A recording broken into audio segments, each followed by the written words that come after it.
سے مسئلہ خود بخود حل ہو گیا۔ غیر مقلد کہتے ہیں جس امام کے تم مقلد ہو وہ امام تو خود غیر مقلد ہے۔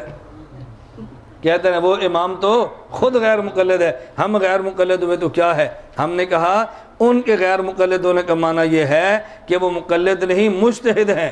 تمہارے غیر مقلد ہونے کا مطلب یہ ہے کہ تم مجتہد بھی نہیں اور مقلد بھی نہیں۔ بات سمجھ آ رہی ہے؟ ایک بندہ امام نہیں، اس کا معنی یہ ہے کہ مقتدی ہے۔ کیا ہے؟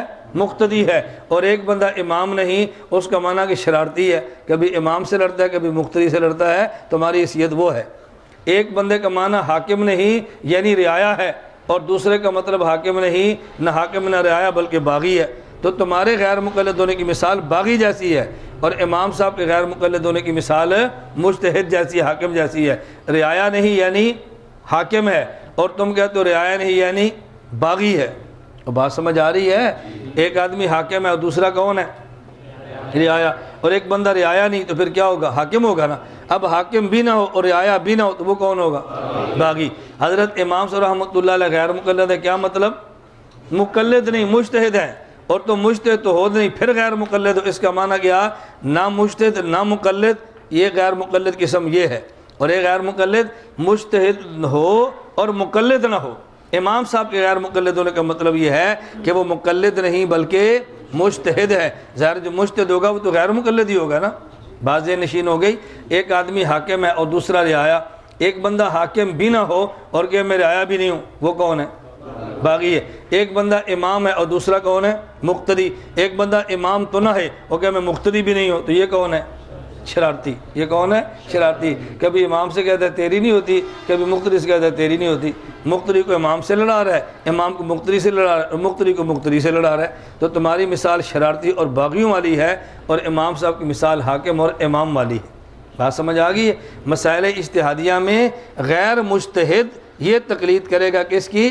مجتہد کی۔ میں سے کہہ رہا تھا کہ مسئلہ حل ہو گیا، آگے آئے گا۔ میں سندھ کے دورے پر تھا کہ غیر مقلد بیان کے بعد مجھے ملا اور مجھے کہتا ہے میں نے سوال کرنا ہے۔ میں نے کہا جی کریں۔ اس نے کہا اچھا یہ بتائیں تقلید کرنا واجب ہے؟ میں نے کہا جی واجب ہے۔ تقلید نہ کریں تو پھر؟ میں نے کہا گناہ ہوتا ہے۔ تو جس امام کے تم مقلد امام ابو حنیفہ وہ تو تقلید نہیں کرتے تھے؟ میں نے کہا نہیں کرتے تھے۔ ان کو گناہ نہیں ہوتا؟ میں نے کہا ان کو گناہ نہیں ہوتا تھا۔ لو جی ہم تقلید نہ کریں تو گناہ ہے اور وہ تقلید نہ کریں تو کوئی گناہ نہیں ہے، یہ کیسی تم نے تقسیم کر رکھی ہے؟ میں نے کہا آپ یہ بتاؤ کہ ہر انسان پہ نبی کا کلمہ پڑھنا فرض ہے؟ اس نے کہا جی ہاں۔ میں نے کہا بتاؤ رسول اللہ صلی اللہ علیہ وسلم نے کس نبی کا کلمہ پڑھا ہے؟ کہتا ہے کسی کا بھی نہیں۔ تو میں نے کہا پھر مسلمان ہے؟ کہتا ہے جی ہاں۔ میں نے کہا کلمہ کیوں نہیں پڑھا؟ کہتا ہے وہ تو خود نبی ہیں، وہ کسی کا کلمہ کیوں پڑھیں گے؟ میں نے کہا اچھا دوسرا مسئلہ بتاؤ، باجماعت نماز پڑھنا ضروری ہے؟ کہتا ہے جی ہاں۔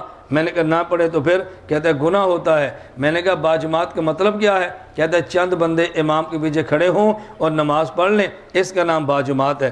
میں نے کہا اچھا تمہارا امام بے جماعت پڑھتا ہے اور تم نماز باجماعت پڑھتے ہو، تمہارا امام بے جماعت پڑھتا ہے اور تم باجماعت، کیا مطلب؟ میں نے کہا مطلب یہ ہے کہ تم تو امام کے پیچھے ہو، تمہارا امام کس امام کے پیچھے ہے؟ اب وہ فوراً کہنے لگا بات سمجھ آ رہی ہے؟ میں نے کہا باجماعت نماز کا مطلب کیا ہے؟ اس نے کہا باجماعت کا معنی کہ چند لوگ امام کے پیچھے کھڑے ہوں اور نماز پڑھے، یہ باجماعت ہوتی ہے۔ میں نے کہا تمہارا امام بے جماعت پڑھتا ہے، وہ تو کسی امام کے پیچھے نہیں ہے، اور تم باجماعت پر تم امام کے پیچھے ہو۔ کہتا جی وہ تو خود امام ہے، وہ کسی کے پیچھے کھڑا ہو کر نماز کیوں پڑھے گا؟ میں نے کہا جس طرح رسول اللہ صلی اللہ علیہ وسلم کسی کا کلمہ نہیں پڑھتے، خود نبی ہے، اور جس طرح امام کسی کے پیچھے نماز نہیں پڑھتا وہ خود امام ہے۔ امام ابو حنیفہ کسی کی تقلید نہیں کرتے کیونکہ وہ خود امام ہے۔ بات سمجھ آ؟ کیونکہ وہ خود امام ہے۔ بات اچھی طرح حل ہوگی نا؟ میں بتا رہا تھا کہ مسائل اجتہادیہ میں تقلید کون کرے گا؟ بولو۔ غیر مجتہد تقلید کرے گا مجتہد کی۔ ایک معاملہ مجتہد کا اور ایک معاملہ ہے غیر مجتہد کا۔ اچھا پھر مجھے وہ کہنے لگا یہ بتائیں امام تو اور بھی کئی ہیں۔ میں نے پہلے کہا تھا نا کہ مسئلے کو مثال کی صورت میں عوام کو سمجھانا سیکھیں، مثال کی صورت میں عوام کو سمجھانا سیکھیں۔ یہ بات سمجھ آ گئی؟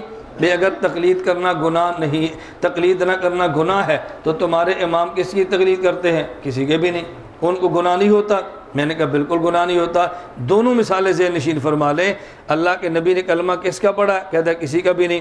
میں نے کہا کیوں نہیں پڑھا؟ کہتا ہے وہ تو خود نبی ہے۔ امام کسی کے پیچھے جماعت میں کھڑا ہوتا ہے؟ کہتا ہے جی نہیں، کیوں؟ وہ خود امام ہے۔ میں نے کہا جس طرح نبی کسی اور نبی کا کلمہ نہیں پڑھتا، خود نبی ہے، امام نماز میں کسی اور کے پیچھے کھڑا نہیں ہوتا کیونکہ خود امام ہے۔ امام ابو حنیفہ کسی کی تقلید نہیں کرتے کیونکہ خود مجتہد ہے۔ مجھے کہتے ہیں امام تو اور بھی بہت ہے، امام شافعی، امام مالک، امام احمد، امام اوزاعی، امام ثوری، امام زفر، کتنے امام ہیں، تم ان کو چھوڑ کر ان کی تقلید کیوں کرتے ہو؟ میں نے کہا یہاں خیرپور میرس میں بہت ساری مسجدیں ہیں، تو وہاں چھوڑ کر یہاں جمعہ کیوں پڑھتا ہے؟ کہتا ہے وہ مسجد چھوٹی ہیں اور یہ مسجد بڑی ہے۔ میں نے کہا وہ امام چھوٹے ہیں اور یہ امام بڑے ہیں۔ تو مجھے کہتے ہیں سائیں آپ مثال دیتے ہیں، دلیل نہیں دیتے۔ میں نے کہا تیرا مولوی آئے گا تو دلیل دیں گے، تو جیسے جاہل کو مثال دیں گے۔ تیرا مولوی آئے گا تو پھر دلیل دیں گے، اور تو جیسے جاہل کو مثال دیں گے۔ مولویوں کو دلیل سے قائل کرتے ہیں اور جاہل کو مثالوں سے قائل کرتے ہیں۔